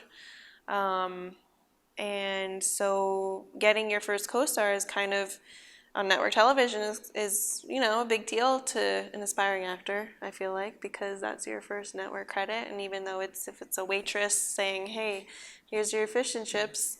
Dialogue is dialogue. Dialogue is dialogue, baby. Dang. And I actually booked that from a self-tape that I did in Tokyo because we were on vacation. Oh, wow. Yeah, and it was funny because it wasn't the setup I wanted. The lighting was not that good. I'm very particular with my self-tapes. I put a lot of thought into it. You have a great setup over here. Yeah, I have a little studio in this loft, if you guys can't see it, but it's a little backdrop. Very cool. And so cool. Yeah, my little Canon Rebel SL2 camera and my lights. Yes, very proud of my little self-tape area. But, I did 2 different takes of this line that I did, which was basically the scene was I was fangirling over an actor's boyfriend in the scene, and I wanted to take a selfie with him. This was a very bubbly and exciting scene. Okay, yeah, you played. I play what I am. You. Yeah, so I guess I should start going for roles that I am. No, I know. We just talked about it. Chill, I know. I'm not mad. Well, you're I guess my whole plan is out the gate. I guess I'm doing this now. No. Okay, so you did that. Okay, yeah, please, Yeah, it was just exciting to book it from a self-tape that I did on vacation. And then I came back to literally the email. I came back, and the next morning, I found out I was pinned, and then a couple hours later, I was booked. And I had went for this casting director 5 or 6, 7 times before they found the right little role for me, and it was just so exciting to be seen, to be booked, and What was the? Because I work primarily in the indie world. I've never been on a network set whatsoever. I don't feel like I've the closest I've gotten is maybe assisting on. I know I was a third script supervisor once on a game show kind of thing, which took me to a big fancy studio set. Oh, what? I don't remember. What? Oh, you don't remember the game show? I don't remember which lot I went to. I don't remember what show it was. It was Ken Jeong was the host. Okay. I know which one you're talking about, but I also don't know what it's called. You just finished... Yes. Yes. Continue, yeah. You were just shooting in New Mexico. Yeah. Is it Chama Days? Yeah. Chama Days. Chama. Yeah. Chama. And you're working on a Twister movie? Oh, you looked that? And it's What's Inside? The Twister movie is specifically script only. Oh, okay. Currently. That Yes. It's What's on the Inside was your directorial debut. Correct. Yes, it's all true. You can find that now on Amazon Prime Video, yes, everybody. That's what I hear. I'm going to watch it. Check it out. Directorial debut is exciting. Yeah. Yeah, I shot that during my first year of living in LA. Wow. That was my goal of year number 1, was make a movie. How about just make a movie in your first year? It's amazing. Okay, yes, thank you. We can come back to that a little bit. I was trying to get to a question for you. Oh, sorry. No, it's fine. I hate talking about myself. Oh, please. I guess my curiosity was, like I was saying, like I don't spend time on studio lots or anything like that.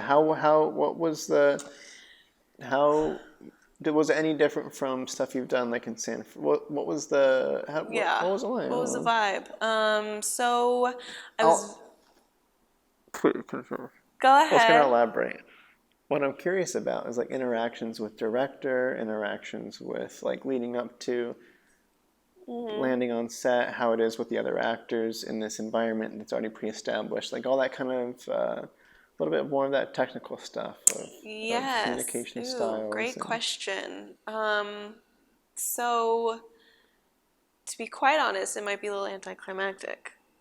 No, sure. But I think what I can compare it to, like with this type of production, I've been on huge like SAG commercial productions, which kind of felt like that. Those are big. Huge, yeah. So I was familiar with kind of that layout where there's like trailers and crew parking and base camp and like just huge areas. Yeah. So spatially, I mean, that's kind of felt similar. This was exciting because I did have like a half a trailer. I didn't even have a full trailer. But like my name was on the door and all that stuff. I was looking forward to that.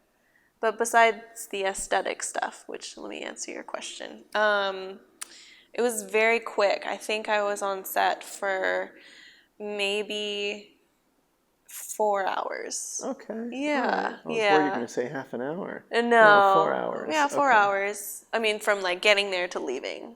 Shooting was probably... Actual shooting was probably about 40 minutes. Sure, yeah. And I had another person with me in the scene, but sadly it wasn't Nathan, the star of the show. Yeah, Nathan Fillion. I was going to say Fillion. Fillion, yeah. I wasn't in the scene with him.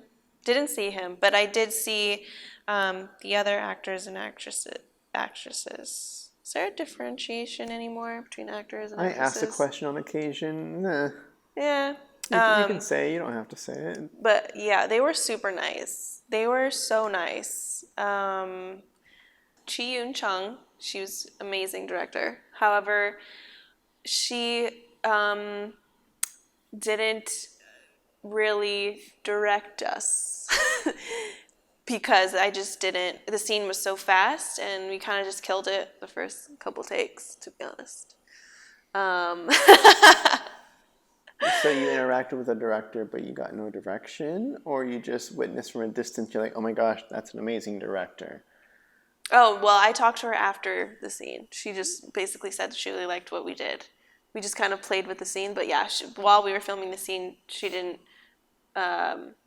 really direct. So I think she's maybe more offhands. Yeah. It sounds kind of... that sounds like TV directing to me. Yeah. So it was I didn't know what that meant at the time, because I was very excited to get on set and kind of collaborate and see what that's like. Because I feel like I collaborate much more with like indie directors. 100%. Like it's very one-to-one, face-to-face. And I suppose, I'm not sure if that is how it is for TV, because I haven't done much TV after that. So yeah. I mean, because my expectation, of course, or I guess maybe not of course, but like the general crew is on for the whole series, but the directors kind of the directors change. Totally. Shuffle in and out. Sometimes they have a chunk of episodes. Sometimes they just have the one. Yep. So it's very, I'm sure it's kind of like this weird machine where do they even need to be there? I'm sure it'll all get done regardless. So they kind of just show up. Right. And yeah, these actors have been on the show. They know what they're doing. Let them do their thing. Right. And then you're a pro. Let her do her thing. Yeah, I guess I kind of took it as a compliment because we just I was in the scene with Titus, who was one of the series regulars. He was extremely nice, amazing. And another co-star that we got booked together. And yeah, I just remember kind of going maybe 4, 5, 6 times. And then they just kind of reset the camera for the angles, got different angles, and it was just very quick. It was like in and out, like boop-a-doo. And then when I did talk to Chi was when the scene was over and she started working on the next scene. She's like, you guys are great, like killed it. It was really cool to have that energy in the scene. And I just remember her saying that. Because it kind of was a different energy from the typical energy of the show. It was like, kind of ecstatic a little bit. So it was like one of those part scenes. of the point too. Yeah. Exactly, yeah. So yeah, I can also see the. Cause I guess what I'm doing here too is I'm trying to put myself in a nice space when I am directing my TV stuff. I'm like, what do actors expect? What kind of treatment do I give a co-star? It's like, oh, I guess I don't have to direct them. Yeah, great. They're gonna be gone in 40 minutes. Personally, yeah, just like, hands off, just let them do whatever. Let them wonder what's going on in your mind and just kind of leave them hanging a little bit, leave them on the edge.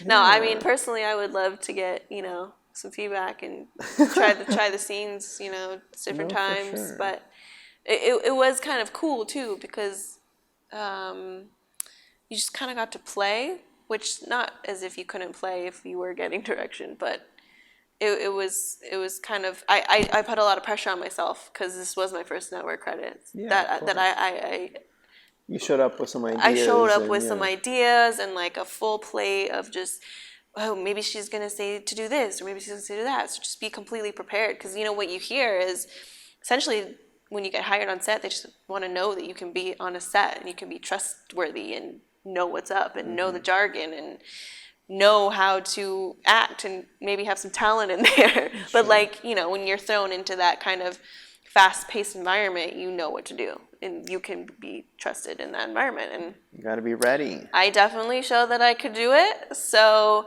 it was kind of a load off when I realized this is not as a high pressure as at least that particular experience. No, for sure. Yeah. It reminds me of a story I heard. I watch on YouTube the Hot Ones interviews a lot. I love the Hot Ones. They recently had. Can we do that next? I would love to. That'd be sweet. You want to do it? I am vegetarian though, so we have to do vegan wings. Vegan wings, lame. I'll do it though. Just I have so many hot sauces in the fridge. We could just It's definitely a no, I've actually thought of it. Regardless, what I was going to say was they had Matt Damon on recently. I don't know if you watched that one. I didn't watch that one. But he has a story in there where he talks about, they're asking about the memorable moments, or I don't know what was going on. But he talked about him and Ben Affleck in, what's the very first movie they Good Will Hunting? Good Will Hunting. Mm-hmm.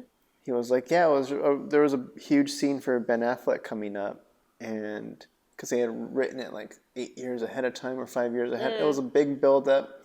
They had been working so hard on the acting. They'd rehearsed this scene for years and years. Oh, wow, yeah. And then it was time to perform it, and he had to give this whole speech. He had to give this whole reaction, or Ben Affleck had to finally deliver it on camera. Right.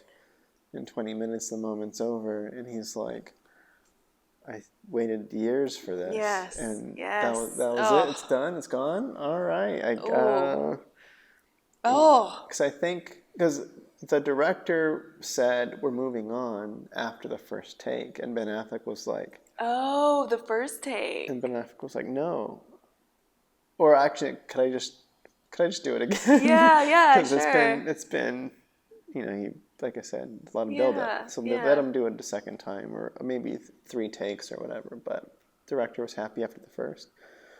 And it was good to move on. Yeah, it's like, well, how do you like to direct your actors? I mean, do you like to kind of throw one more take in there for the actor? Because I know I don't know many actors that are good with like their first, but it's also good because if it's one take, then it's like.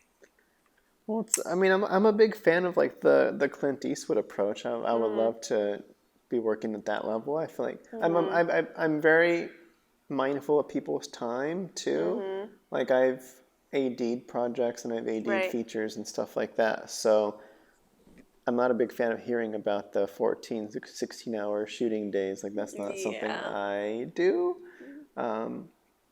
I like to be very communicative, like you said, with my actors.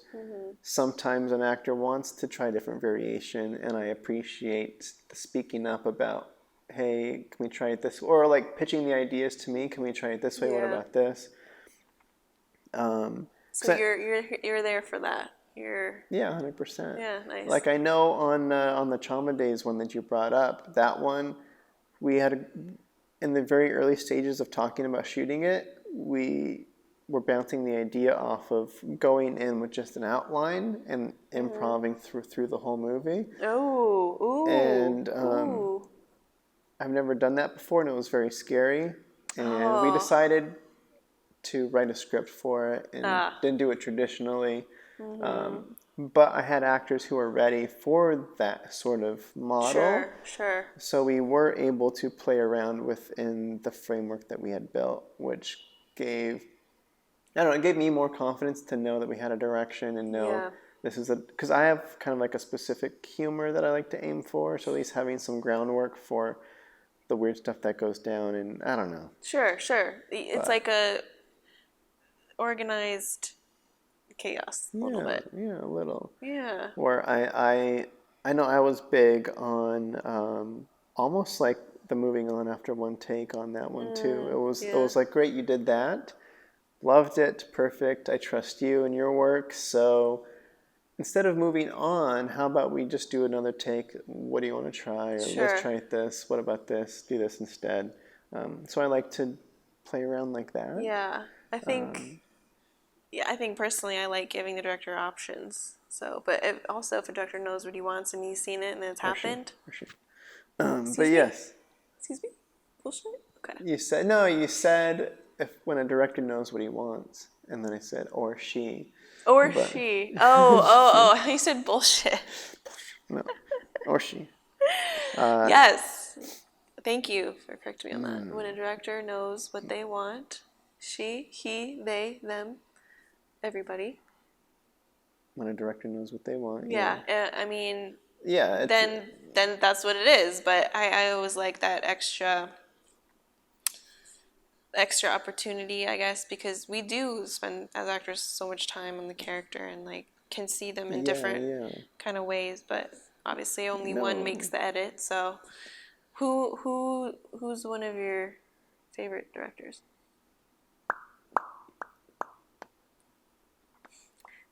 Eddie. Vigil.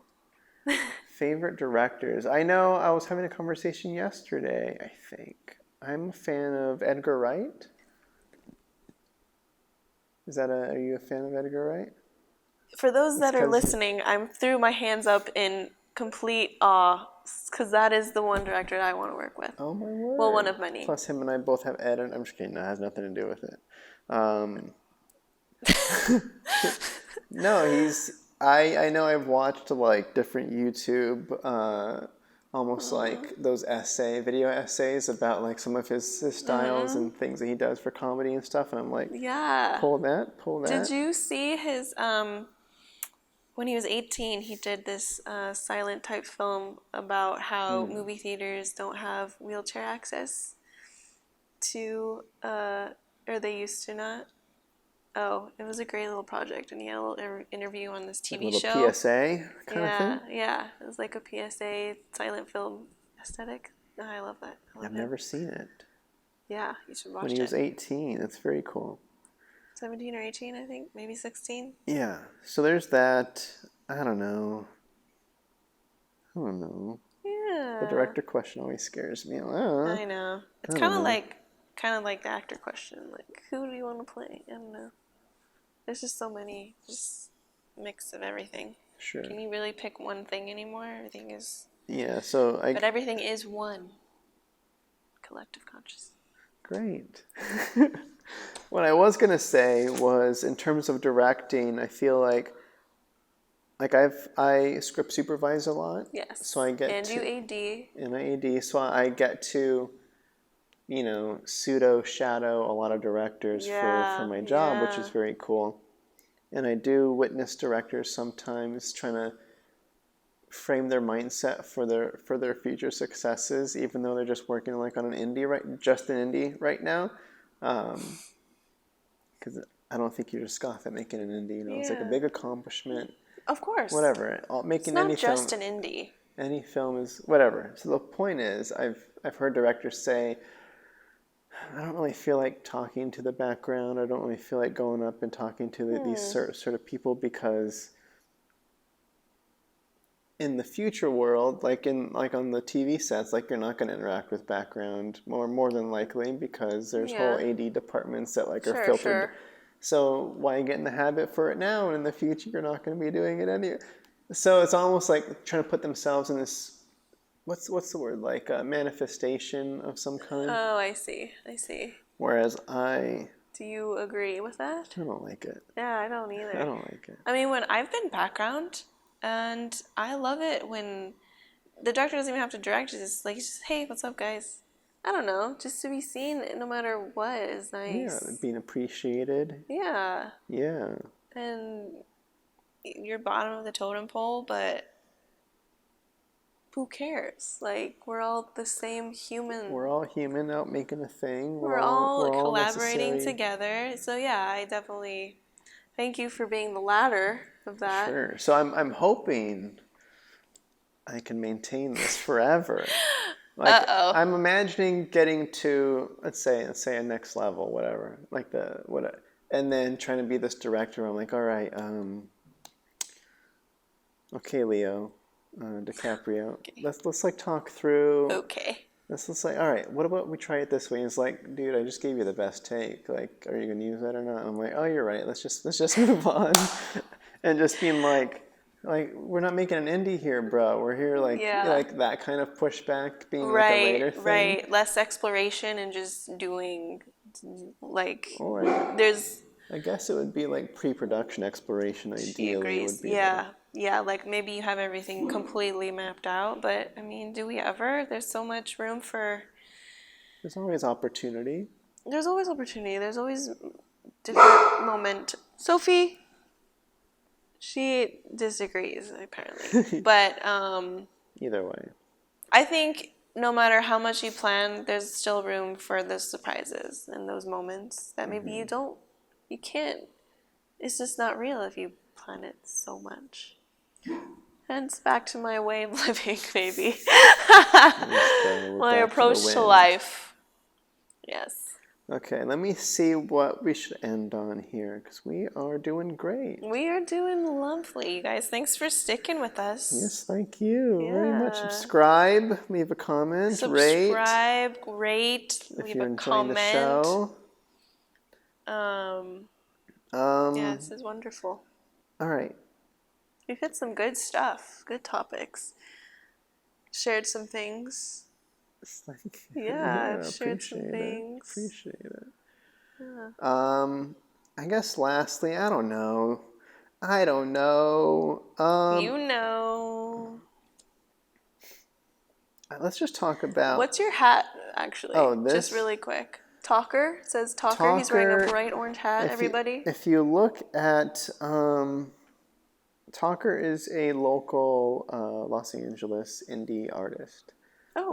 Her name is Celeste Tosher. And Tom's... Music? Or... Yeah, music. Oh, okay. Yeah. So this is... I'm just supporting... I mean, it's kind of nice. It's got a nice multiple meaning hat thingy on it, too. Yeah, double entendre. Yeah, but I guess her last name was mispronounced a lot. It's Tauchar. And I guess it could look like Talker. It's pronounced Tosher. But regardless, I had her on. She's a friend of the podcast. Oh, she was wonderful. I think episode 10. But yeah, I bought some of her merch, and I like the orange hat on set, especially when I'm a script supervisor. I'm a very quiet presence, and having the talker hat is nice, and directors can find me and where's Eddie? Oh, yep, there he is. I love that, the fluorescent orange. Yeah. That's great. Tasha. Yes. I need to look her up. I will look her up. She's great. She has some new music coming soon. I heard rumors. Dropping soon. Dropping soon. I was going to ask about, it feels like a lame topic in comparison, but you are, what is lame about to come out of your mouth right now? You are approaching, 5 years in Los Angeles? Mm-hmm. I'm approaching 3. Ooh, congratulations. Congratulations. We've made it this far, huh? Done it. I was just going to ask about, which we've already kind of talked about. That's why I feel it's lame. How we've already talked about it. How things have changed. Maybe talking about, you talk about some self-growth through this COVID age too, where you've had a lot of self-reflection. I'm more curious about the future stage. 5 years is upcoming. That's half of a decade. Not to stress anyone out. Wow. But it's a good chunk. It's very nice. And what is the next 5 years? I don't know. Yeah, well, sure. That's a great question. The next 5 years, you guys, of Cynthia's life. Well, I want to, as a human, or as a human, as a continuing, are you going to try to produce stuff for you to act in? Do you write? I don't know if there's any new avenues, or I don't know how stunt work's going. I don't know any of that. Right. So I am a precision stunt driver as well. I did a course on that last year. I love it. So much fun. Adrenaline. It's unparalleled. Okay. I'm also a DJ. These are just side stuff now. Yes. I dabble in DJing. I think I saw that in your links. My links. Linktree? You have a Linktree? I have a Linktree, you guys. I felt like my life just elevated when I got a Linktree. Linktree's all right. Sorry. Continue. Continue. You have your own website, right? Don't you have a Linktree? I did. You have a Linktree. What are you talking about? I made my own Linktree. I don't use Linktree per se. I stole the formatting of Linktree and built it in my own website. Okay, everybody, so this is it. It looks just like Linktree. It looks like Linktree, but it's not Linktree. Okay, it's not Linktree. It's cooler. Eddie Vigil. Vigil. I'm sorry, why can't I? Nobody can say it. I'm horrible. Vigil. A hard E, a soft I. Vigil. Yeah. Eddie Vigil. Very great. Has his own Linktree. That's not a Linktree, you guys. So check it out. Subscribe. Check it out. It's got, it's what's on the inside. Feature film, his directorial debut. The Conversation podcast, which is how you found us. Yeah. Right? And short films directed by Eddie. That's me. There we go. Official website and IMDb. The official website button takes you to the same website you're already on. Surprisingly. That is so meta. I love it. I love it. Okay, but... Anywho. So I actually am currently, I wouldn't call myself a writer, but I am writing a story that only I can tell, which is about Grace. It's heavy. Yeah, and I have been really looking into how to write, what goes into script writing and how to format it, and it's therapeutic and also just extremely difficult at the same time because I'm processing those feelings. And of course, all writers write from their own experiences, but I'm having a hard time finding what to embellish on, what to change. I find myself kind of just retelling the story, and that's not what I want to do. I'm just trying to find how I want to structure it, and how, like, it's insane, like, creating, I guess. To create, like, wow, like, that's a thing. Cool. Like, it's really cool. Like, I'm trying to wrap my head around the fact that I can create this story as an ode to Grace. Weird. And I also want to honor it so much that I've been writing it for like 2 or 3 years. And I just can't, I just want to do it so right. And I guess that's what we all want to do, is we want to do everything so right that sometimes we lock ourselves in a box and just leave it on the shelf forever. Well, yeah, because doing a topic that close to one that I'm trying to imagine, because I imagine it could feel really weird to manipulate the story and be like, all right, well, this happened, I'm going to dramatize this section, I'm going to take out this section, I should add this because it'll spice it. It's like, no, that's weird. Yeah, it's weird. Okay, thank you. You're the first person that's told me that. Like, okay, no, I thought I'm crazy. I'm just like, how do you redo that story? Yeah, and I don't necessarily need it to be exactly what happened, but I just am trying to catch Grace's essence is, I guess, my goal. And also to speak about, just there's a lot there, yeah. Incorrigible school shootings that are just incessant lately. Shootings just in general, everywhere. Like, jeez. But yeah, so. And then what length are you aiming? Is that meant to be like a feature or a 20-minute short, or what's the? I'm kind of bouncing between just a full feature and a short. I'm kind of just writing and then seeing what happens. Sure.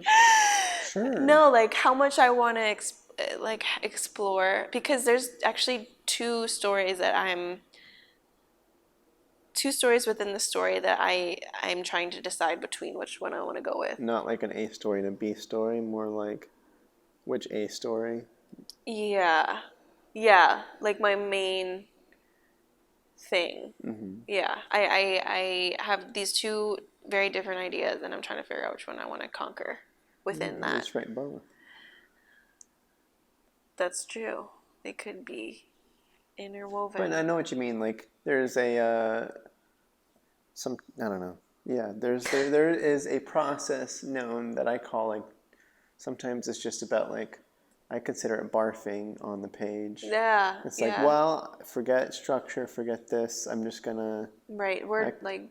Let's just get some work done. Let's just put some words on the page as a win, and we got steps. We'll get to condensing it and shaping it later. Like, they just say, just write, right? So I'm trying to just write instead of not write. So at least I'm putting ideas on the page, and then I can restructure it later. So that's kind of my approach right now. I mean, I have scenes that are written. I have like 10 pages written. But 10 pages has been sitting there for like 2-3 years. Okay, so you got 10 pages done, and you want to get back to it, or you constantly think about it and you just don't add? Like, it's kind of like I think about it all the time, and then I go, and if it's like good, then I'll write it. I can't like sit and have it in front of me and then come up with ideas. It's like when I'm not writing, I come up with the ideas, and then I'll put it in my notes memo on my phone, and then do it. But then I haven't gone back to it. I just have a whole bunch of ideas now. Do you have any advice for a aspiring writer? This kind of. I mean, story? I'm a big planner. These days, what I do is I do the full outline of the entire story. If it was a short, or if let's say for the features, it's like, all right, just without really having to expand on the scene itself, what happens here? Okay, what happens next? What happens next? All the way to the end of the story. Yeah. So that way, when I can jump into the writing, I know where I'm headed. I know what happens next. I know what just happened, and I kind of have the framework in my mind. And I can. It makes it less overwhelming because I know a lot of that work had already been done. So you having the ideas, it's probably just, bullet point what happens in what order. And it's actually like I just see the scenes in my head. It's not even ideas really. It's like I just see a scene and then that's what I write. I'll turn the scene into a bullet first. Yeah, so I need to do that. It's easier to, I think that's an easier start of like, what is the scene? One line describes the scene, and then you can move on to the next scene. You can expand. Yeah. I'm a fan of the baby step model versus the insurmountable weight model. Yes. That's fair. That's fair. I'll take you up on that. Maybe when it's finished, quote unquote, I can have you read it and give feedback. Even when it's not finished. Even when it's not finished. Absolutely. Yes, that's actually what I mean. Okay. So that's a thing. That's a thing. I have a Christmas movie that I shot 2 years ago for quite possibly Lifetime. I shot it with Ed Asner. Okay. Yeah, that's Did coming you say out. Quite possible. Oh, it's okay. Yeah, Lifetime. It was shot to be sold to Lifetime. Okay. I played the lead. That's coming out hopefully this Christmas. It's a Christmas movie, and it's actually not a romantic Christmas movie. It's a strong female lead businesswoman who comes into this small town city and kind of stirs things up. Yeah, and she makes friends, not initially with the townsfolk, but she's like building all over this new town. Everyone's really mad because she's just is building buildings. Job. She's the one that's tearing down neighborhoods and taking over parks and building businesses. And so she's a big town lady who becomes a small town heart. Yeah. Nice. Okay. Yeah, and then what else? Oh, I just remembered something I was going to say a long time ago. But it doesn't make sense now. It was that Matt Damon thing where you said the hot wings. Oh, sorry, no. Well, we have to do that, but where he spent years working on this one scene and it was done in 10 minutes. Yeah. One of the biggest goals I had these past 2 years was also to book my first SAG commercial, and my first SAG commercial was booked. I booked it, and it reminded me of that story because I worked so hard to finally get there, and then when I worked that day, I was like, oh, it's done now. All of this was probably for this. Quite similar to a non-union commercial. I think the pay was definitely different. Sure. And I've been wanting to be a SAG-AFTRA member. I've been eligible for 5 years. That's good, No, but yeah, I mean, non-union commercials are just as big, people-wise, and there's people are making different monies, yeah. Yeah. Well, I'm not saying I did it for the money, but what I'm saying is that was one of the differences. I know. And I wanted to be a part of SAG, I wanted to earn my way into the membership. You were SAG before? I was eligible for 4 years, 5 years. You were SAG-E, and booking that turned you over to SAG. Mm-hmm. Yeah. So that was just a goal that I made for myself. This was last year. Earlier this year. No. This year? This year. Congratulations. Thank you. Yeah. Oh my G. Yeah. Oh my G. Do you get it? My G. The O is still the letter. Yes. You elongate the middle. I see it. Yeah. Yeah. It's pretty clever. Very clever. Okay, yeah, that's what I wanted to mention. Is you just pretty much in anything, I feel like if you amp up a moment and you finally get to the moment and the moment's gone, it's like, wow, I put so much into that moment. Yeah, the lesson is, there's a lesson there. Live in the present. Ding, ding, ding. Ding, ding. It's not about... fine. It's not about the future. I know. The goals are there, but why are we always chasing something? Appreciating the moments that we have. Absolutely. Damn it, you're right. But we forget that sometimes, so thank you for the reminder. Don't chase money. Money. You weren't chasing money. You were chasing a title. SAG. Oh. Yeah. Which you accomplish. Which we think titles define us, but they really don't, you know? It's like, oh, I'm still the same person after. I'm just going to say I'm a SAG actor, which does mean something different than SAG-y. Does it, though? Now that I don't know anymore. I don't know anymore. I know. I'm a proud I know it means member. your production's going to cost a lot more if you're SAG actors. But then if you book SAG roles, you're getting... Yeah, and then there's also FICOR, but we won't talk about that. I heard that. Yeah. Anywho. Sorry, so you've accomplished that. You got a movie coming out soon for Christmas, it sounds like. Yeah, I mean, when I first came to LA, the dreams that I had to accomplish when I came to LA, a lot of those have happened. So I'm very proud of myself, and I'm proud of my journey, and I can't wait to see where it goes. I feel like there's much more to accomplish, but the things that I've set out to do, I started pretty simple, the goals for myself. Get a co-star, join SAG, you know, write some stuff, make my own projects, meet Eddie. Jeez. Yeah. So, but now, yeah, and there's always goals, right? There's always goals. So now I'm mapping out those new goals. And goals sometimes aren't the goals you think that you want. You find something else along the way in pursuit of that goal. So it's okay to divert, adjust, rethink. Reprocess. Yes. So here we are. And now we're going to work on a movie together. That's my goal in 5 years. To work on a movie and have Eddie be my director. Nice. Let's do it. And he direct me. I'm the best. Oops, I just hit my mic. It's very loud, sorry. That sounds great. Yeah, so I'll see you on set. Thanks everybody for tuning in. I was so very last question. Where can people follow you? Oh, yes. Where do we keep up with what's all the stuffs? Well, my PR. Just kidding. I wish I had PR. I don't. So my own PR. Oh, that was crispy. That was good. I heard his neck. Did you guys hear that? Wow, that's good. That was a weird one. Yes, I love Instagram. Actually, I don't love Instagram, but you have Instagram. I have Instagram.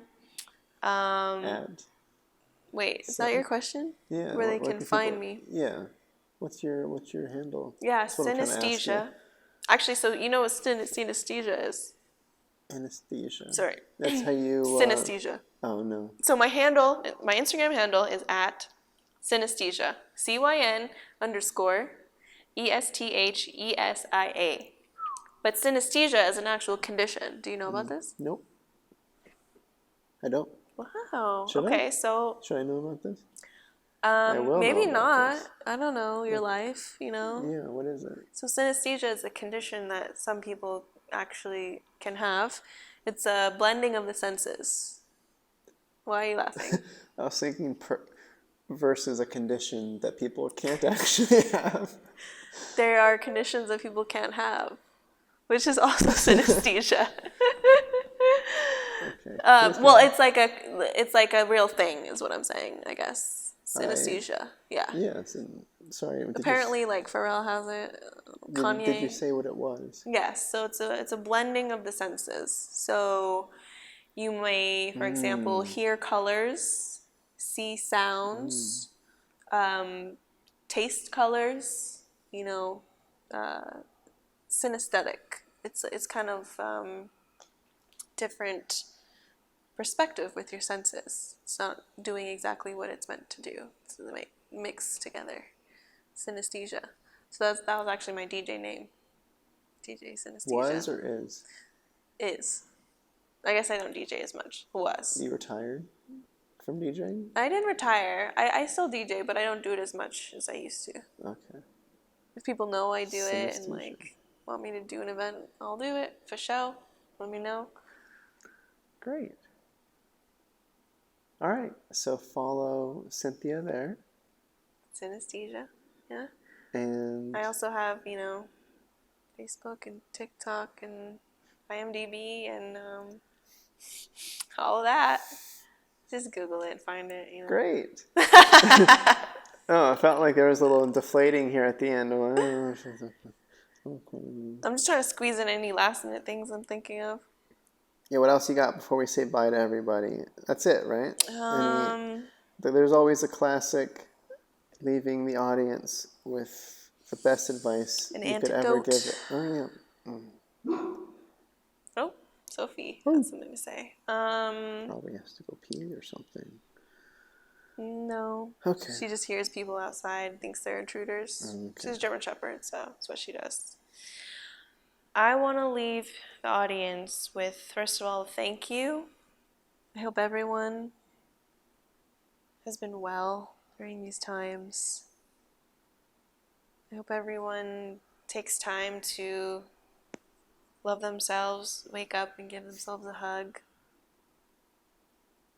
I really do. That's great. Why are you looking at me like you don't believe me? I believed you. I didn't see it in his face. I thought he was... I was more trying to gauge on how sassy you were being, but I'm totally serious. Yeah, no. Wow. I used to be good at anecdotes, but just like laugh every now and then. Maybe like even when nothing's funny, like just laugh and then you'll just keep laughing, and that helps me sometimes. Great. It's great. See? Laughter is great. Laughter. Yeah. What about you? That's great. No? Okay. What about you? No? Oh, laughter? Or no, just do you have anything you want to say to your fans? I've said everything that I want to say. Okay. But I will say that I often laugh too. But I don't usually laugh at nothing. It's usually at something maybe not worth laughing at. Like my jokes. I don't laugh. Maybe. So with that being said, we will end it here. Thanks again for hosting me. Thank you. Great chatting. Oh my gosh. Thank you for finding me interesting enough. I don't know. Thank you for finding me interesting enough to hang out with for like 2 hours. For sure. Likewise. All right, cool. Thanks for listening. Thanks for all that stuff. Subscribe, rate, all the stuff that I said. Do that. Linktree. Bye. Bye.